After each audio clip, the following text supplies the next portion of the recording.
নাকি সচিন তেন্ডুলকার? যে সালা তুমি আমাকে দেখলেই চিনতে পারবে।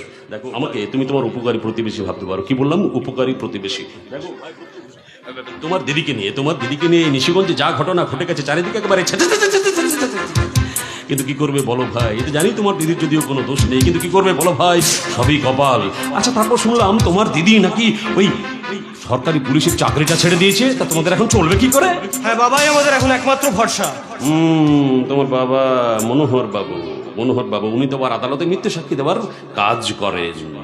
মিথ্যে সাক্ষী? বুঝতে পারলে না তো? শোনো বুঝিয়ে বলছি, বুঝলি? বিষয়ে এই প্রত্যুষের বাবা মনোহর বাবু মিথ্যে সাক্ষী দেওয়ার কাজ করেন। ধর আমার বাবা অসুস্থ, কোর্টে যেতে পারবেন না।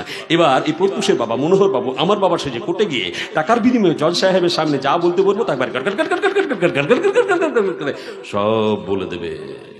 কিন্তু ব্যাপার হচ্ছে মাসে এরকম মিথ্যে সাক্ষী দেওয়ার কাজ তিনি কটাই বা পাবেন, আর তাদের কটা টাকাই বা রোজগার হবে? সামনে সারা তোমার উজ্জ্বল ভবিষ্যৎ একেবারে অন্ধকার। কিন্তু কিন্তু এসব কথা তো আমরা কিছুই জানি না। কে রে?